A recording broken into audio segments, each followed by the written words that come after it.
Welcome everybody. It's 8:01 and this morning of March. We're still getting people in.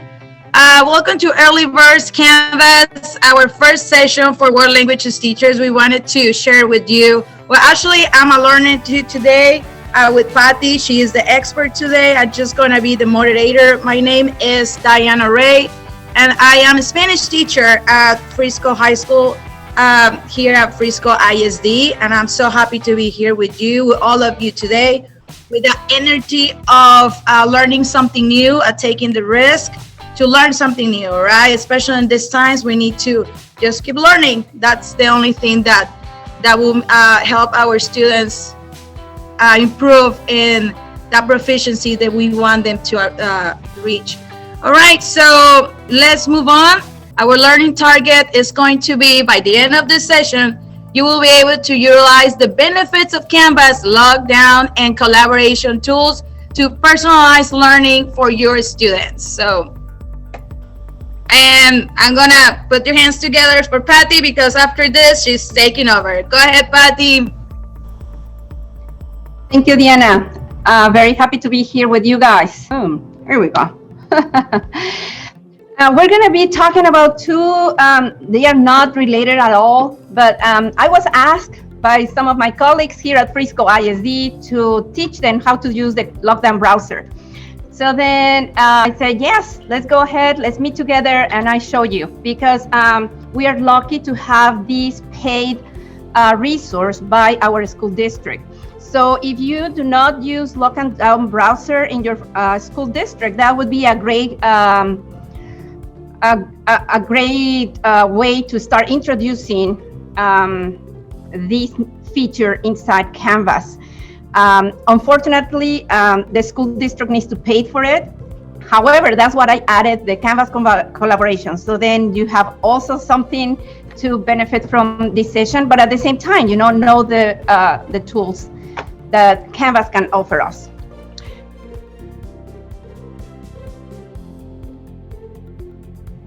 So our agenda, I will go over LockDown browser, what it is, how to use it, and then an example.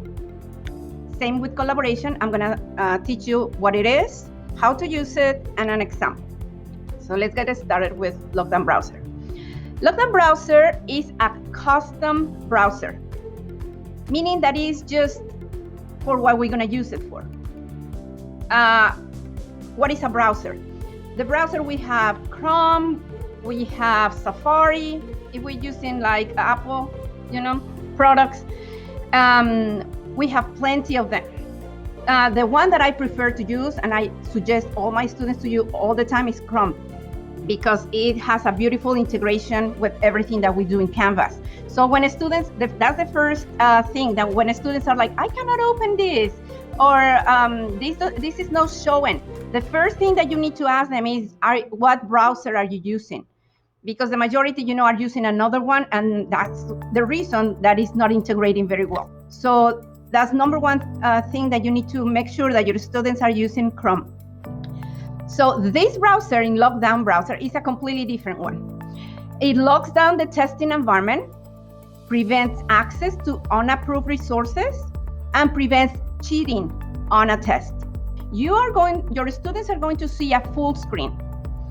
Now, all the browser menus are going to be removed, meaning that they cannot go back, they cannot go forward in pages. All the printing, the screen captures are disabled. So you are going to make sure that, everything that you are going to expose the kids in LockDown browser, they cannot do anything without it. They cannot even, screen capture. So all those right clicks, so for example, if I go here and I do right click, it appears a menu. And this can be, to save as, print as. Well, all of these features are locked, gone. And the assessment cannot be exited until submitted for a grade. On the other hand, you can give a student like a code in case you need them to exit. So you have that plan B. So assessments cannot be accessed with other browsers. So if you set this test, even though they see it on their Canvas, they cannot access it. So that's perfect, because you maintain all confidentiality and everything you put in this LockDown browser. Now, the first time you use LockDown browser, you're gonna see this screen.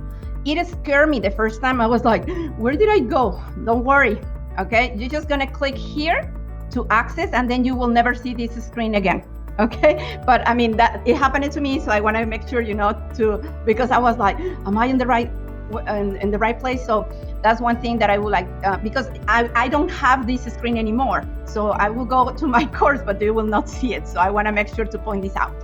What we're gonna do is, we're gonna go all the way down to first settings, and that's where you are going to enable your LockDown browser and your collaborations tools. Different tabs on the top, we have course details, sections, navigation, apps, and feature options. We're gonna click navigation.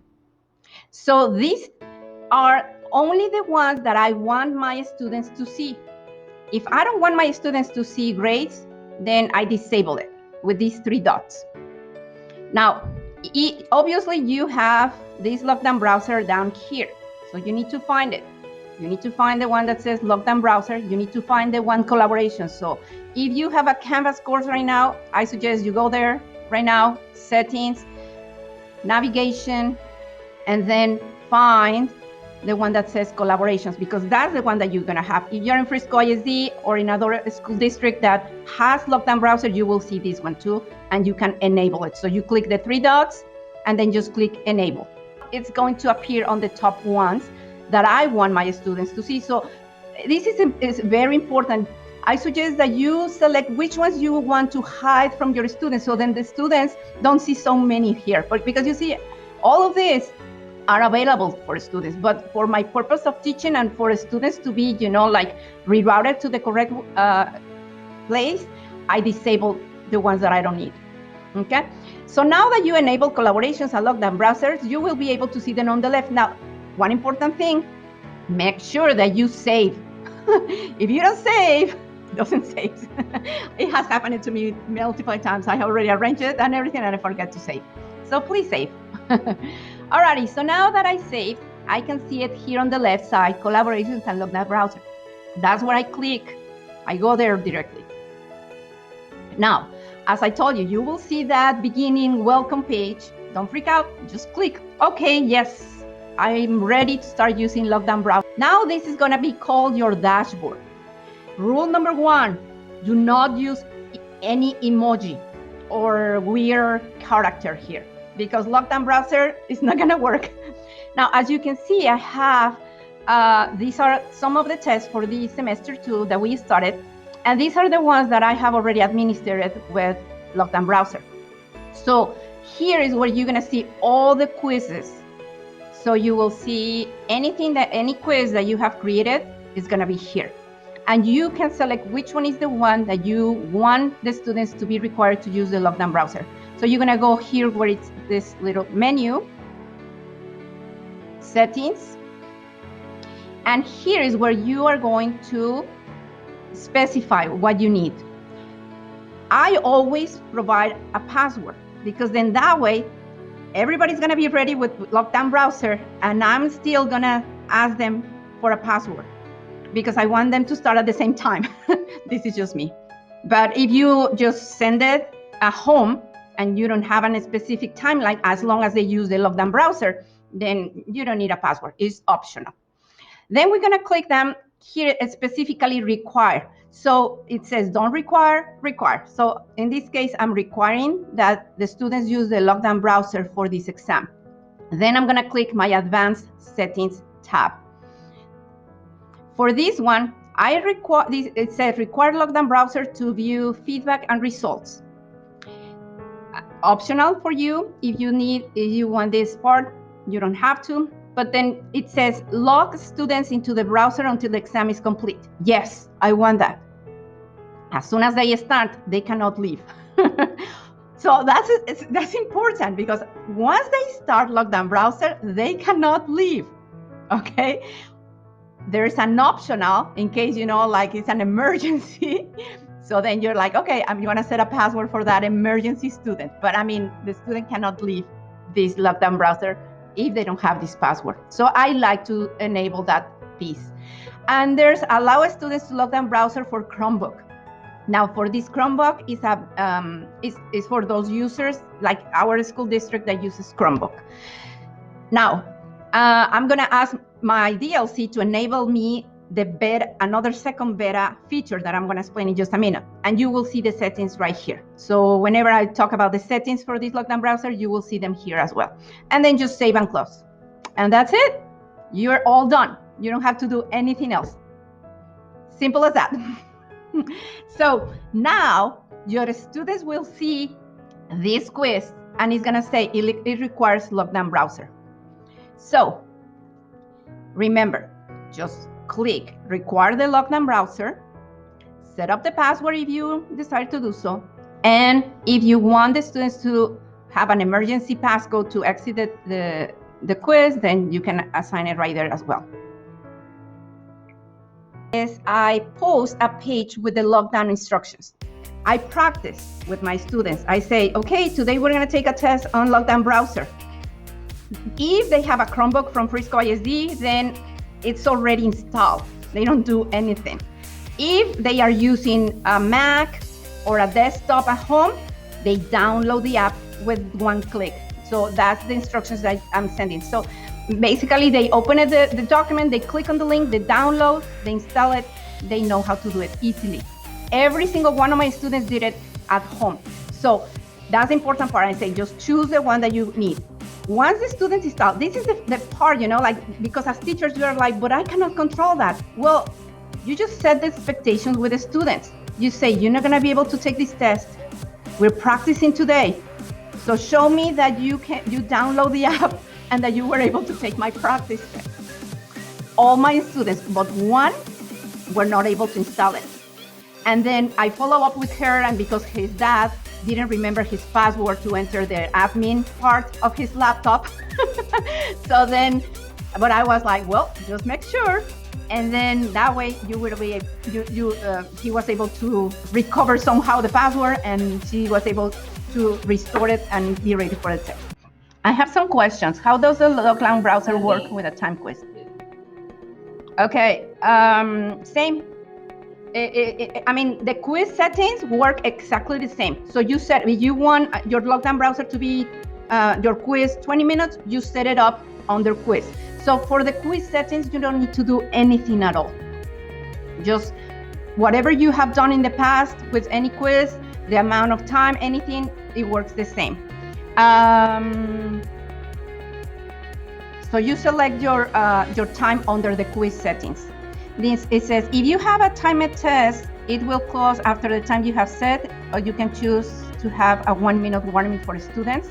It's just gonna work exactly how you used to do the quizzes. So if you decide 10 minutes, that's the amount of time they will have.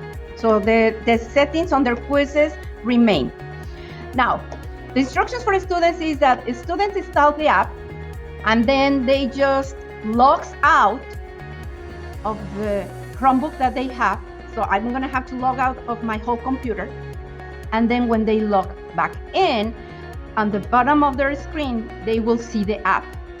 And they just launch it. They enter with their credentials, in this case with Frisco ISD, and they are in. So that's what, for me, it's very important to set the password to start, because then that way everybody's ready, and then we're ready to go. If there are more than one test assigned to them in your LockDown, just make sure that you give the name of the test. Okay, that's going to be a very important key feature. All right, so remember, we're transforming the way we facilitate learning and students' accountability. So things to consider first: what actions the teachers are doing, and what are the actions of your students, okay? So if you are doing more than your students, then you need to start thinking and rethinking, because here we want to be student-centered, and they are doing the work. So if you're doing more than the students, then let's rethink. So that's why collaborations inside Canvas is going to be a wonderful tool. This is a collaborative tool in real time. So it's going to allow us to collaborate with the documents. They're going to save in real time, and it's going to be visible for everybody. You will be able to jump in and give feedback, to correct, to, things on the same paper, to discuss, to comment, to just see the collaborations they are doing. It's a space to provide this cooperation and communication. It's kind of like replicating in-person experience. So how do we do this?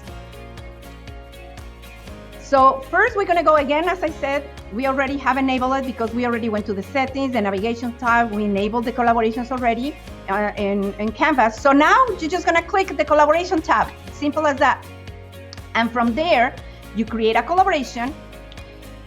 Make sure that your Google is integrated already, because everything that you have in Google, you can just transfer here. So documents, spreadsheets, presentations, slides, and then you will click submit. So you have those three options for your collaboration: documents, spreadsheets, and slides. I'm here in collaboration, and then I'm gonna click here where it says collaboration. What kind do you need? Spreadsheet, presentation, what do you need? Okay, so if I just said presentation, I'm gonna give it a name.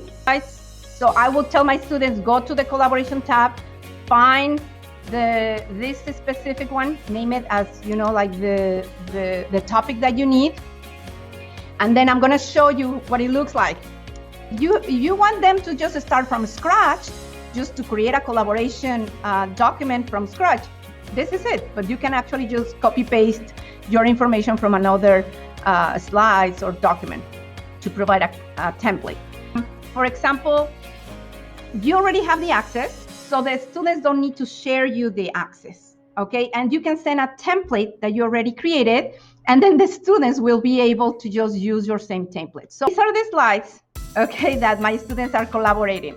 So they all have editing privileges. You can see everything that is going on, and you can just provide the instructions.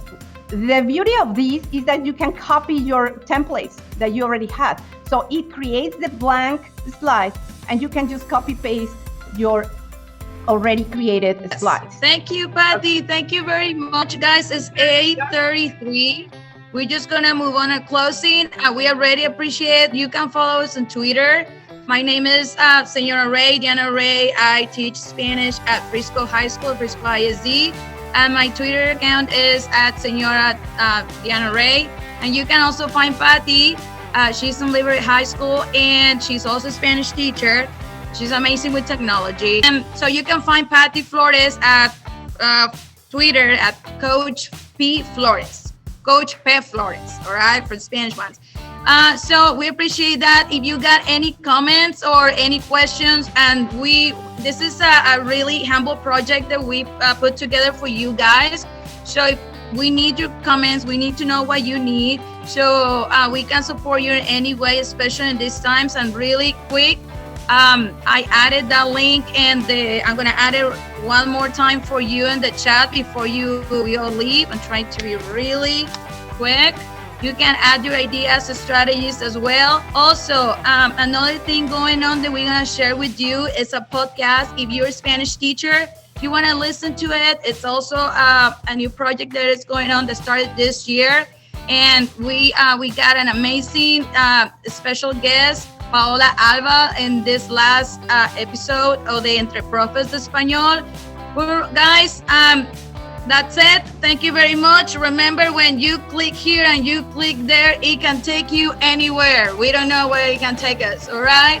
Have a good day. Thank you for being here. Have a rest of the week. Good to see you. Adios, au revoir, sayonara, como está, arrivederci.